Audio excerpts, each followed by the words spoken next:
Hello friends, welcome to filmy cafe. ఈ రోజు మనం చూడబోయే సినిమా పేరు ద చూజన్ వన్. ఈ మూవీ స్టోరీ చాలా ఇంట్రెస్టింగ్ గా చైనాలో మొదలవుతుంది. అక్కడ ఒక పెద్ద డెమోలిషన్ కంపెనీ వాళ్ళు ఎప్పట్లాగే ఒక పాత భారీ భవనాన్ని ఒక్కొక్కటిగా కూల్చుతూ ఉంటారు. ఆ సైట్ లో పాండా అనే ఒక వర్కర్ డ్రిల్లింగ్ మెషిన్ తో నేలని డ్రిల్ చేస్తున్నప్పుడు ఉన్నట్టుండి ఆ కాంక్రీట్ నేల మొత్తం ఒక్కసారిగా పగిలిపోతుంది. ఆ పగిలిన హోల్ లోపలికి టార్చ్ లైట్ వేసి చూస్తే కింద ఏదో ఒక రహస్య గది, అంటే ఒక సీక్రెట్ రూమ్ ఉన్నట్టుగా కనిపిస్తుంది. పాండాకి ఆత్రమాగగా ఎవరికీ చెప్పకుండా ఆ సీక్రెట్ రూమ్ లోపల ఏముందో చూడాలని ఆ హోల్ నుంచి లోపలికి దిగుతాడు. కట్ చేస్తే కాసేపటి తర్వాత పైన పని చేసుకుంటున్న మిగతా ఎంప్లాయీస్ కి పాండా కనిపించకపోయేసరికి అందరూ కంగారుగా అతన్ని వెతుక్కుంటూ ఆ సీక్రెట్ రూమ్ దగ్గరికి వస్తారు. అందరూ కలిసి టార్చ్ లైట్లు వేసి చీకట్లో వెతకగా వాళ్లకు అక్కడొక పెద్ద పాతకాలపు ఐరన్ డోర్ కనిపిస్తుంది. భయంగా ఆ తలుపుని నెమ్మదిగా తెరిచి చూస్తే పైనుంచి ఎవరో ఒక మనిషి బాడీ వాళ్ళ కాళ్ల ముందు పడుతుంది. ఎవరాని టార్చ్ వేసి దగ్గరికి వెళ్లి చూస్తే అది తప్పిపోయిన మన పాండానే. కానీ వాడు మామూలుగా చనిపోలేదు. ఎవరో అతి దారుణంగా చంపేసినట్టు ముఖమంతా భయంకరంగా మాడిపోయి అతని బాడీ కనిపిస్తుంది. అది చూడగానే అక్కడున్న వర్కర్స్ అందరూ భయంతో వణికిపోతారు. అసలక్కడ ఏముందో ఎవరికీ అర్థం కాదు. సీన్ కట్ చేస్తే కథ ఒక గుడికి మారుతుంది. అక్కడ వాతావరణమంతా చాలా సీరియస్ గా ఉంటుంది. ఒక తల్లి తన కొడుకుకి దెయ్యం పట్టిందని దాన్ని వదిలించడానికి ఆ పిల్లాన్ని అక్కడికి తీసుకొస్తుంది. ఈ గుడికి గురువు అంటే మన హీరో అక్కడే ఉంటాడు. నిజం చెప్పాలంటే ఇక్కడున్న అమాయకపు జనాలందరూ మన హీరోని ఒక దేవుడిలా, గొప్ప మహిమలున్నవాడిలా కొలుస్తుంటారు. దానికి తగ్గట్టే హీరో కూడా మెడలో రుద్రాక్షలు వేసుకుని చేతిలో ఒక ఈటే లాంటి ఆయుధాన్ని పట్టుకుని దెయ్యం పట్టిన ఆ కుర్రాడి దగ్గరికి వెళ్లి ఏదో మంత్రం చదువుతున్నట్టు బిల్డప్ ఇచ్చి ఆ కుర్రాడి తల మీద తన చేతిలోని ఆయుధంతో ఒక్కటిస్తాడు. ఆ దెబ్బకి ఆ కుర్రాడు స్పృహ తప్పి కింద పడిపోతాడు. వెంటనే హీరో ఎంతో కరుణ ఉన్నవాడిలా ఆ తల్లితో, మీరేం కంగారు పడకండమ్మా, మీ అబ్బాయికి పట్టిన దయ్యాన్ని నేను తరిమేశాను, ఇక వాడికి ఏ భయం లేదు, ఇప్పుడు ఆశీర్వాదమిస్తాను చూడండి అంటూ చెయ్యి ముందుకు చాపుతాడు. కానీ ఇక్కడే ఒక చిన్న ట్విస్ట్ ఉంటుంది. కింద పడిపోయిన ఆ కుర్రాడు సడన్ గా లేచి ఆశీర్వాదమిస్తున్న హీరో చేతిని గట్టిగా కొరికేస్తాడు. అది చూసి హీరోకి నొప్పి పుట్టి మతిపోతుంది. కానీ జనాలు చూస్తున్నారు కదా అని కవర్ చేస్తూ మళ్లీ ఏదో మంత్రం వేసినట్టు నటిస్తూ ఆ కుర్రాడి నుదిటి మీద ఒక విచిత్రమైన గుర్తుని గీస్తాడు. రెండోసారి దెబ్బ తగలగానే ఆ కుర్రాడు మళ్లీ పడిపోతాడు. అప్పుడు హీరో ఆ తల్లితో, అమ్మా, ఇందాక అది మొండి దెయ్యం, అందుకే వెళ్ళలేదు, ఈసారి పర్మినెంట్ గా దెయ్యాన్ని వదిలించేశాను, మీరేం భయపడకండి అని ఆమెని నమ్మిస్తాడు. ఈ తతంగమంతా అక్కడున్న భక్తులు చాలా భక్తిగా చూస్తుంటారు. లాస్ట్లో హీరో గుడి డెవలప్మెంట్ కోసం అంటూ గట్టిగానే విరాళం గుంజుతాడు. డబ్బులివ్వగానే ఆ తల్లి కొడుకులు మిగతా భక్తులు అక్కడి నుంచి వెళ్ళిపోతారు. సరే, ఇంతకీ మన హీరో నిజంగానే అంత పెద్ద మాంత్రికుడా అంటే అస్సలు కాదు. మనోడు పక్కా ఫ్రాడ్. జనాల నమ్మకాన్ని వాడుకుని డబ్బులు సంపాదించే రకం. ఆ రోజు రాత్రి భక్తులందరూ వెళ్ళిపోయాక దెయ్యం పట్టినట్టు యాక్టింగ్ చేశాడు చూసారా, వాణ్ణి పక్కకు పిలిచి క్లాస్ పీకుతాడు. ఒరే, నీకెంతసేపు ట్రైనింగ్ ఇచ్చాన్రా? నా ప్లాన్ ప్రకారం నేను నీ తల మీద కొట్టగానే నువ్వు పడిపోవాలి, నీ ఒంట్లోంచి దెయ్యం పోయినట్టు నటించాలి, అంతేగాని నా వేలెందుకురా కొరికావు, దీనివల్ల నాకు ఎంత డ్యామేజ్ అయిందో తెలుసా అని తిడతాడు. దానికి ఆ కుర్రాడు అమాయకంగా, లేదు బాస్, నేనింకా బాగా నటిస్తే మీకు ఇంకా మంచి పేరు వస్తుంది కదా అని కొంచెం ఓవర్ యాక్టింగ్ చేశాను అంటాడు. హీరోకి కోపం వచ్చి, సరేలే, నీ ఓవర్ యాక్టింగ్ వల్ల నీ జీతంలో సగం కట్ చేస్తున్నా అని చెప్పి వాణ్ణి పంపించేస్తాడు. అంతలోనే ఆ కుర్రాడికి తల్లిగా నటించిన ఆవిడ కూడా వస్తుంది. నీ యాక్టింగ్ కూడా చాలా చెత్తగా ఉంది, అందుకే నీకు కూడా సగం పేమెంట్ అని డబ్బులిచ్చి పంపించేస్తాడు. దీన్ని బట్టి మన హీరో డబ్బు కోసం ఎంతకైనా తెగిస్తాడని మనకు అర్థమవుతుంది. హీరో ఆ రోజు వచ్చిన డబ్బులు తీసుకుని ఇంటికి వెళ్తుండగా టైగర్ అనే ఒక రౌడీ లోపలికొచ్చి, గురు, నువ్వు నాకు ఒక చిన్న హెల్ప్ చేయాలి, నా ఫ్రెండ్ని ఒకడు కొట్టాడు, ఈ రోజు మా గ్యాంగ్ కి వాళ్ళ గ్యాంగ్ కి పెద్ద ఫైట్ ఉంది, ఇందులో మేమే గెలవాలి, దయచేసి ఆశీర్వదించు అని అడుగుతాడు. అప్పుడు హీరో, సారీ, దేవుడు గొడవలకి సాయం చేయడు అని అంటే, నా దగ్గర బోలెడంత డబ్బు ఉందని టైగర్ డబ్బులు చూపిస్తాడు. డబ్బులు చూసిన హీరో, ముందే చెప్పాలి కదరా, దేవుడు ఇలాంటి వాటికే ఫస్ట్ ఆశీర్వాదం ఇస్తాడు అని ప్లేట్ ఫిరాయించి వాడి దగ్గర డబ్బులు తీసుకుంటాడు. ఇప్పుడు టైగర్ తన మనుషులతో ఫైట్ కి వెళ్తాడు. అక్కడ హీరో కూడా సీన్లోకి ఎంటర్ అవుతాడు. తీరా చూస్తే అవతల గ్యాంగ్ వాళ్ళు ఒక్కొక్కడు 10 మందిని కొట్టేలా చాలా బలంగా ఉంటారు. ఇది చూసి హీరో, బాబోయ్, వీళ్ళు చాలా గట్టిగా ఉన్నారు, మనం ఇక్కడుంటే మనల్ని కూడా ఉతికేస్తారు అని మెల్లగా జారుకోబోతాడు. కానీ టైగర్ గాడు హీరోని ఆపేసి, గురు, నేను నీకు డబ్బులిచ్చింది ఆశీర్వాదం కోసం మాత్రమే కాదు, మా వైపుండి నువ్వు కూడా ఫైట్ చేయాలి అని బ్లాక్మెయిల్ చేస్తాడు. అయ్యో తమ్ముడు, నా దగ్గర నా ఆయుధం లేదు, అది లేకపోతే నేను ఫైట్ చేయలేను అని హీరో తప్పించుకోవడానికి చూస్తాడు. కానీ టైగర్ గ్యాంగ్ లో ఒకరు తెలివిగా, ఇదిగో గురు నీ ఆయుధం అని హీరో చేతిలో పెడతాడు. ఇక తప్పక హీరో ఆ ఆయుధాన్ని పట్టుకుని గిరగిరా తిప్పుతూ అవతలి గ్యాంగ్ ని భయపెట్టడానికి ట్రై చేస్తాడు. ఇక్కడే ఒక విచిత్రం జరుగుతుంది. హీరో ఆ ఆయుధాన్ని తిప్పుతున్నప్పుడు దాని కొనభాగం లైట్ గా ఎర్రగా మారుతుంది. ఏంటిది, రక్తంలా ఉంది అని హీరో డౌట్ పడతాడు. అదేంటంటే ఆ ఆయుధాన్ని తిప్పే ఫోర్స్ కి అది కంట్రోల్ తప్పి పక్కనే ఉన్న టైగర్ గాడికే తగిలేస్తుంది. అది చూసి హీరో అక్కడి నుండి పారిపోవడానికి ట్రై చేస్తాడు. అప్పుడు ఆ గ్యాంగ్ వాల్ని తర్వాత కొడదాం, ముందు ఆ హీరో గాడి పని పట్టండ్రా అని అందరూ కలిసి హీరోని తరుముతారు. హీరో వెనక్కి చూడకుండా పరిగెడుతూ కొంచెం దూరం వెళ్ళాక మాయమైపోతాడు.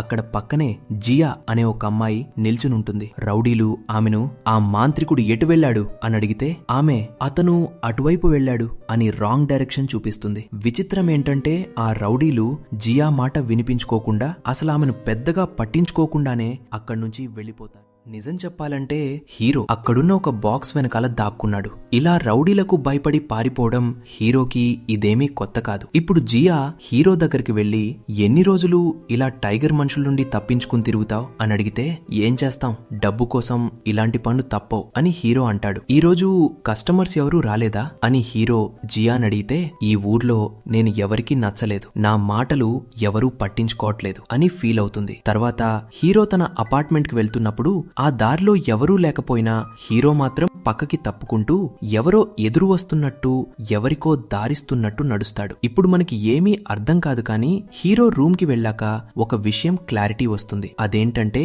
అక్కడ దారిలో మామూలు మనుషులు లేరు, దెయ్యాలు నిలబడున్నాయి. హీరోకి దెయ్యాలను చూసే శక్తి ఉందని ఇప్పుడే మనకు అర్థమవుతుంది. రూమ్ లోకి వచ్చిన హీరో తన దగ్గరున్న ఒక వాచ్ ని తీసి చాలా జాగ్రత్తగా క్లీన్ చేస్తాడు. దీన్ని బట్టి ఆ వాచ్ అతనికి చాలా స్పెషల్ అని తెలుస్తుంది. తర్వాత రోజు హీరో జియా ఉండే ప్లేస్ కెళ్తాడు. అంతలోనే అక్కడికి జియా వచ్చి, ఏంటి ఇంత ధైర్యంగా బయటకొచ్చావు, రాత్రి ఆ టైగర్ గాడి గొడవ గుర్తుంది కదా అని అంటుంది. అప్పుడు హీరో, వాడిని పోలీసులు అరెస్ట్ చేశారు, సో ఒక 2-3 రోజుల్లో నాకు కావలసిన డబ్బు సంపాదించుకుని ఇక్కడి నుంచి వెళ్ళిపోతాను అని అంటాడు. అప్పుడు జియా నవ్వుతూ, అంత డబ్బుతో ఏం చేస్తావ్ అని అడుగుతుంది. హీరో, ఆ విషయం ఇప్పుడే నేను నీకు చెప్పలేనులే అని అంటాడు. ఇలా వీళ్ళు మాట్లాడుకుంటున్నప్పుడు అక్కడికి 4 మనుషులు వస్తారు. ఆ గ్యాంగ్ లీడర్ పేరు కిమ్ జాన్. హీరో వాళ్ళని చూసి కస్టమర్స్ అనుకుని, ఏంటి సార్, నా దగ్గరున్న టాబ్లెట్స్ కొనడానికి వచ్చారా, చెప్పండి ఏం కావాలో అని అడుగుతాడు. దానికి కిమ్ జాన్, నేనొచ్చింది టాబ్లెట్స్ కోసం కాదు, ఈ ఊర్లో నువ్వే గొప్ప మాంత్రికుడు అని నాకు తెలుసు, నా కొడుకుకి దెయ్యం పట్టింది, నువ్వే వచ్చి నా కొడుకుని కాపాడాలి అని అడుగుతాడు. హీరో భయపడి, అయ్యో మీరు రాంగ్ అడ్రస్ కొచ్చారు, నేను మీరనుకుంటున్నంత గొప్పవాణ్ణి కాదు అని తప్పించుకోబోతాడు. కానీ కిమ్ జాన్, అబద్ధాలు చెప్పకు, నీ మాస్టర్ యాన్ నీ గురించి చెప్పాడు, ఈ పని చేస్తే ఈ సూట్ కేస్ నిండా ఉన్న డబ్బు మొత్తం నీకే ఇస్తాను అని ఆఫర్ చేస్తాడు.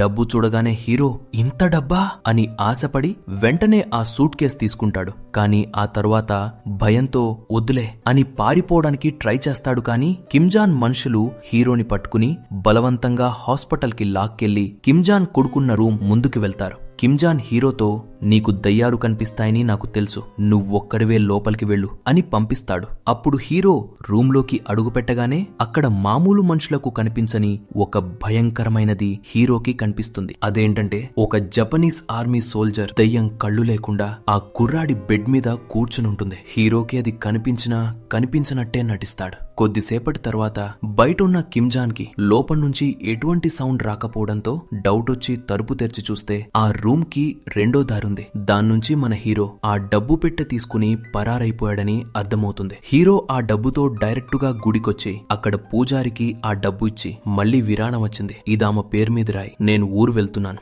రావడానికి 2 రోజులు పడుతుంది అని చెప్పి ఇంటికి వెళ్లి బ్యాగ్ సర్దుకుంటాడు. అప్పుడు సడన్ గా ఎవరో తలుపు కొట్టిన శబ్దం వస్తుంది. కిమ్ జాన్ మనుషులొచ్చారేమో అని భయపడి తలుపు తెరిస్తే అక్కడుంది మన హీరో పాత ఫ్రెండ్ రియాన్. అలాగే పక్కనే డోరా అనే ఒక అమ్మాయి ఉంటుంది. ఏంటి రియాన్, ఇన్ని సంవత్సరాల తర్వాత సడన్ గా వచ్చావు అని హీరో అడిగితే దానికి రియాన్, ఒక ముఖ్యమైన విషయం మాట్లాడాలరా అంటాడు. హీరో కంగారుగా, ఇప్పుడు కుదరదు, నేను చిన్న గొడవలో ఇరుక్కున్నాను, అర్జెంట్ గా వేరే ఊరు వెళ్ళాలి అని అంటాడు. అప్పుడు రియాన్, అయితే మా ఇంటికి రా, అక్కడ నువ్వు సేఫ్గా ఉండొచ్చు, కావాలంటే నేను డబ్బులు కూడా ఇస్తాను అని ఆఫర్ చేస్తాడు. వేరే దారి లేక హీరో ఒప్పుకుంటాడు. వాళ్ళు కార్లో వెళ్తున్నప్పుడు హీరో పక్కన కూర్చున్న తన ఫ్రెండ్ రియాన్ని చూసి, ఎవర్రా ఈ అమ్మాయి, నీ భార్య అని అడుగుతాడు.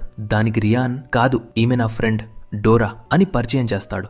అప్పుడు డోరా ఇలా అంటుంది, రియాన్ మీ గురించి చాలా చెప్పాడు, మీరు 10th క్లాస్లో ఉన్నప్పుడే దయ్యాలను చూసేవారంట కదా అని అడుగుతుంది. హీరో, అబ్బే అదేందేం లేదు అని కవర్ చేస్తాడు. తర్వాత వాళ్ళు రియాన్ వాళ్ళ ఇంటికెళ్తారు. రియాన్ హీరోని బేస్మెంట్లోకి తీసుకెళ్తాడు. అక్కడ ఎన్నో మంత్రతాయత్తులు కట్టి ఉంటాయి. రియాన్ హీరోతో, నా కొడుకు 2 రోజుల నుంచి స్పృహ లేకుండా పడి ఉన్నాడు, ఎంతమంది డాక్టర్లకు చూపించినా లాభం లేదు, మీ గురువు గారు మాస్టర్ ఆన్ని అడిగితే నువ్వే దీనికి పరిష్కారం చూపగలవని చెప్పారు అని అంటాడు. ఈ గ్యాప్ లో డోరా ఇదంతా వీడియో తీస్తూ ఉంటుంది. హీరో, చూడు రియాన్, నాకిప్పుడు ఆ శక్తులు లేవు, నేను హెల్ప్ చేయలేను అని చెప్పేస్తాడు.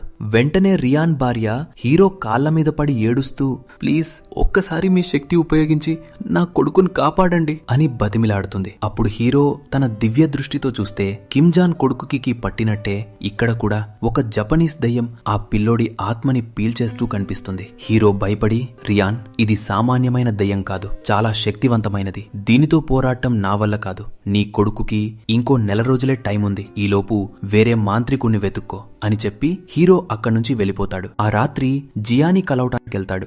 జియా అక్కడే వెయిట్ చేస్తూ ఉంటుంది. నీకసలు భయమే లేదా, టైగర్ గాడు జైలు నుంచి వచ్చాడని తెలిసినా నన్ను కలవటానికి ఎందుకు వస్తున్నావు అని జియా కోప్పడుతుంది. హీరో ఆమె వైపు చూసి నవ్వుతాడు. జియాకి అర్థమవుతుంది హీరోకి తనంటే ఇష్టమని, అందుకే రిస్క్ చేసి వస్తున్నాడని. ఇంతలో టైగర్ గాడు తన గ్యాంగ్ తో అక్కడికొచ్చేస్తాడు. ఒరే ఫ్రాడ్ మాంత్రికుడా, ఈ రోజు నిన్ను చంపేస్తా అని కత్తులతో తరుముతాడు. హీరో వాళ్ళ నుంచి తప్పించుకుని జియాని ఎత్తుకుని పరిగెడుతుంటే ఇదంతా డోరా కార్లో నుండి వీడియో రికార్డ్ చేస్తుంది. మరోవైపు హీరో భద్రంగా చూసుకునే వాచ్ పరిగెడుతున్నప్పుడు కింద పడిపోతుంది, కానీ హీరో అది గమనించడు. అదే టైంకి అడ్డంగా కిమ్జాన్ మనుషులొస్తారు. కిమ్జాన్ మనుషులు హీరోని కాపాడడానికి టైగర్ గ్యాంగ్ తో ఫైట్ చేస్తారు. మనకి ఛాన్స్ చాలు అని హీరో అక్కడి నుంచి ఎస్కేప్ అయి డోరా కార్లో ఎక్కి దాక్కుంటాడు. హీరో ఆశ్చర్యంతో, నువ్వు నన్ను ఫాలో చేస్తున్నావా, అసలు ఎవరు నువ్వు అని అడుగుతాడు. అప్పుడు డోరా అసలు విషయం చెప్తుంది. నిజం చెప్పాలంటే నేనొక యూట్యూబ్ ఛానల్ రన్ చేస్తున్నాను, పారానార్మల్ యాక్టివిటీస్ ని షూట్ చేసి యూట్యూబ్ లో అప్లోడ్ చేస్తుంటాను అని చెప్తుంది. అప్పుడు హీరో, రియాన్ కి నేనున్న ప్లేస్ గురించి నా మాస్టర్ యాన్ చెప్పాడా అని అడిగితే అవును అని డోరా చెప్తుంది. దాంతో వెంటనే ఇద్దరూ కలిసి మాస్టర్ యాన్ దగ్గరికి బయలుదేరతారు. సీన్ కట్ చేస్తే అక్కడ మాస్టర్ యాన్ ని చూసి మనకి ఫ్యూజులు ఎగిరిపోతాయి. ఎందుకంటే ఆయన ఒక పెద్ద మాంత్రికుడిలా కాకుండా రోడ్డు పక్కన కళ్లద్దాలు, టిష్యూ పేపర్లు అమ్ముకుంటూ చాలా విచిత్రంగా కనిపిస్తాడు. ఇప్పుడు హీరో కోపంగా, గురువుగారు, మీరు డబ్బుల కోసం ఆ కస్టమర్లందర్నీ నా దగ్గరికి ఎందుకు పంపిస్తున్నారు అని అడుగుతాడు. యాన్ కూల్గా, సరేలే ఇంక పంపించను, ఇప్పుడు నాకు కొన్ని ఖర్చులున్నాయి, డబ్బులివ్వరా అని అడుగుతాడు. హీరో డబ్బులిచ్చేటప్పుడు తన చేతికున్న వాచ్ కనిపించకపోవడంతో కంగారుపడి వెంటనే ఆ వాచ్ వెతుక్కోవడానికి వెళ్తాడు.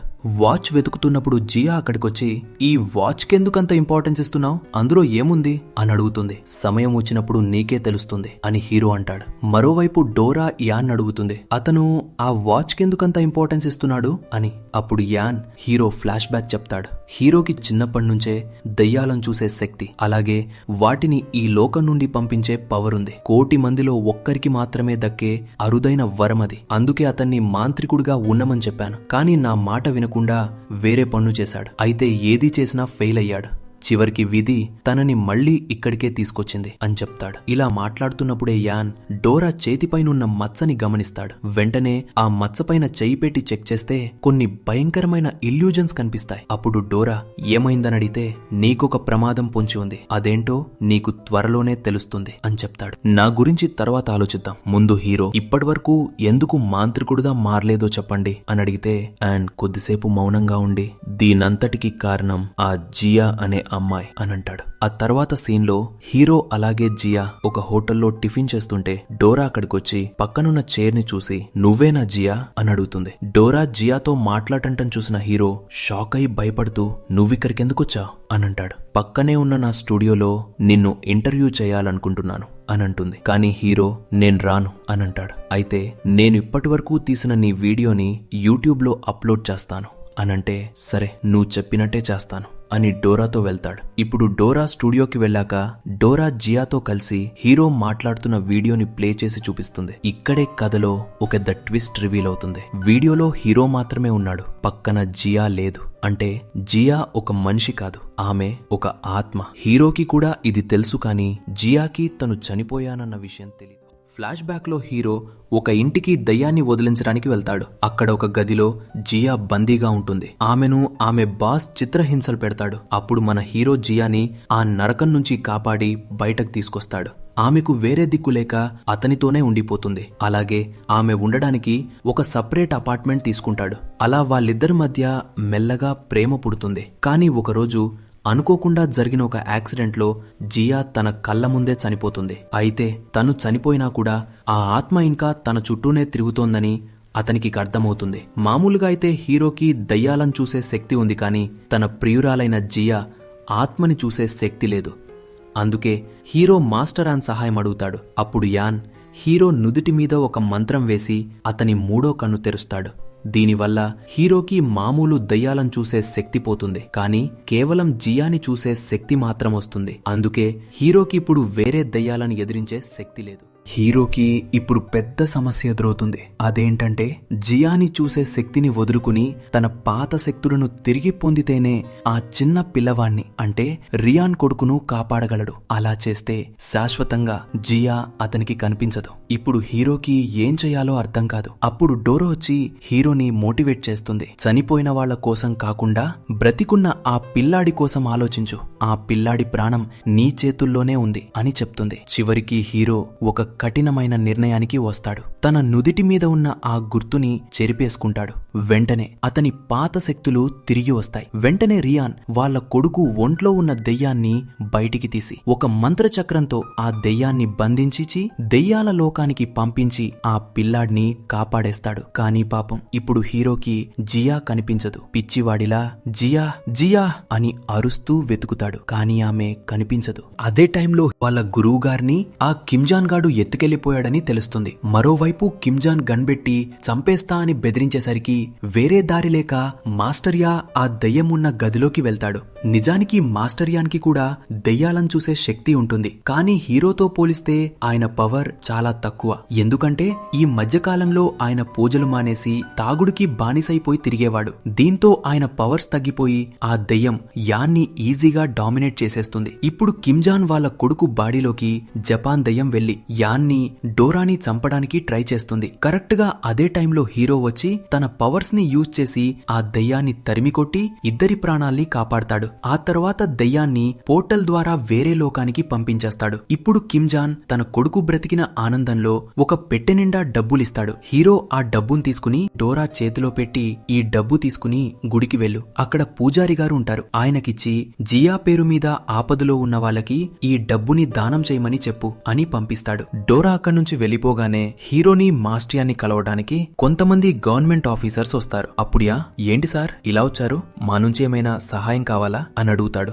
దానికి వాళ్ళు అవును మాతో రండి అని చెప్పి తీసుకెళ్తారు. ఎక్కడికంటే మనం సినిమా స్టార్టింగ్ లో చూసాం కదా, పాండా అనే వర్కర్ బిల్డింగ్ కూల్చేటప్పుడు ఒక రహస్య గదిని కనిపెడతాడు. అక్కడికే ఆ బిల్డింగ్ మొత్తం కూల్చేశాక ఆ గది పూర్తిగా బయటపడింది. ఆ డెమోలిషన్ జరిగిన చోట 3 శవాలు దొరికాయని, అవి చాలా ప్రమాదకరమని చెప్తారు. హీరో మాస్టర్ యాన్ అక్కడికెళ్తారు. అక్కడ గోడల మీద చేయి పెట్టి హీరో గతం చూస్తాడు. అసలు విషయం ఏంటంటే జపాన్ వాళ్ళు చైనా మీద దాడి చేసినప్పుడు వాళ్ళు ఓడిపోతున్నామని తెలిసి తమ గురించి సీక్రెట్స్ బయటికి రాకూడదని తమ సొంత సైనికులనే ఆ బంకర్లో పెట్టి చంపేశారు. ఆ చనిపోయిన 3 కెప్టెన్లే ఇప్పుడు దెయ్యాలుగా మారారు. ఇంకో షాకింగ్ నిజం ఏంటంటే ఆ దెయ్యాలు ఇప్పుడు ఎవరినైతే చంపాలని చూస్తున్నాయో అంటే కిమ్జాన్, రియాన్, డోరా వీళ్ళందరి పూర్వీకులే ఆ జపనీస్ సోల్జర్స్ ని మోసం చేసి చంపించారు. అందుకే ఆ దెయ్యాలు ఇప్పుడు వాళ్ళ వారసుల మీద పగ తీర్చుకుంటున్నాయి. కిమ్జాన్ కొడుకు, రియాన్ కొడుకు సేఫ్ అయ్యారు. ఇప్పుడు మిగిలింది డోరా మాత్రమే. ఆ 3వ దెయ్యం డోరాని చంపడానికి వస్తుంది. ఆ దెయ్యం డోరా ఆత్మని లాగేసుకుని ఒక పోర్టల్ ద్వారా మాయా ప్రపంచంలోకి పారిపోతుంది. డోరాని కాపాడాలంటే అంటే హీరో కూడా ఆ పోర్టల్లోకి వెళ్ళాలి. ఇప్పుడు హీరో అలాగే మాస్టర్ ఎనా ఆ పోర్టల్లోకి దూకుతారు. అక్కడంతా చాలా గడియారాలుండి వింత లోకంలా ఉంటుంది. ఆ గడియారాల్లో జపనీస్ దెయ్యం దాక్కుని దాడి చేస్తూ ఉంటుంది. హీరో తన శక్తులన్నింటినీ ఉపయోగించి ఆ దెయ్యంతో ఫైట్ చేసి బంధించి డోరా ఆత్మని విడిపిస్తాడు. చివరిగా ఆ దెయ్యాన్ని శాశ్వతంగా దెయ్యాల లోకానికి పంపించే పోర్టల్ తెరుస్తాడు. ఆ దెయ్యం వెళ్తూ వెళ్తూ హీరో చెయ్యి పట్టుకుని లాగుతుంది. కరెక్ట్ గా అదే టైంలో ఎవరో వచ్చి హీరో చెయ్యి పట్టుకుని ఆపుతారు. ఎవరని చూస్తే అది జియా. హీరోకి కన్నీళ్లాగవు. జియా, నువ్విక్కడికి ఎలా వచ్చావు అని అడుగుతాడు. జియా ఏడుస్తూ, నీ వల్లనే వచ్చాను. నువ్వు నా పేరు మీద ఎంతో మందికి సహాయం చేశావు. ఆ పుణ్యం వల్ల నాకు మోక్షం లభించింది. నాకిప్పుడు మళ్ళీ జన్మించే అవకాశం వచ్చింది. నేనిప్పుడు వెళ్ళాలి అని అంటుంది. హీరో, నన్ను వదిలి వెళ్ళకు జియా అని ఏడుస్తాడు. జియా, ఇది విధిరాత. దీన్ని ఎవరూ మార్చలేరు. నా కోసం ఒక్క సహాయం చేయి. ఇక మీదట ఎవరైనా హెల్ప్ చేయమని వస్తే ఆలోచించకుండా హెల్ప్ చేయి. అదే నాకు ఆనందం అని చెప్పి జియా ఆత్మ ఆ పోర్టల్లోకి వెళ్ళిపోతుంది. ఆ తర్వాత హీరో, మాస్టర్ యాన్ డోరా ప్రాణాలతో బయటపడతారు. కానీ హీరో మాత్రం ఒక కొత్త మనిషిగా మారతాడు. కేవలం దెయ్యాలను చూడటమే కాదు, మనుషుల కష్టాలను కూడా చూడగలిగే నిజమైన శక్తి అతనికి వచ్చింది. జియా వెళ్ళిపోతూ వెళ్ళిపోతూ హీరో గుండెల్లో ఎప్పటికీ చెరిగిపోని జ్ఞాపకంగా మిగిలిపోయింది. చూశారుగా ఫ్రెండ్స్, భయం వెనక ఇంత బాధ, దెయ్యాల పోరాటం వెనక ఇంతటి స్వచ్ఛమైన ప్రేమ కథ ఉంటుందని ఎవరూ ఊహించరు. నిజంగా ఆ క్లైమాక్స్ సీన్ గుండె బరువు ఎక్కించేసింది కదూ. ఈ స్టోరీలో మీకు బాగా నచ్చిన విషయం ఏంటి? హీరో త్యాగమా లేక జియా ప్రేమ? కింద కామెంట్లో చెప్పండి. ఈ వీడియో మీకు నచ్చితే ఆ లైక్ బటన్ని గట్టిగా కొట్టి మన ఛానల్ని సబ్స్క్రైబ్ చేసుకోండి. మరో అద్భుతమైన సినిమాతో మళ్ళీ మీ ముందుకు వస్తాను. అప్పటి వరకు take care, bye bye, love you all.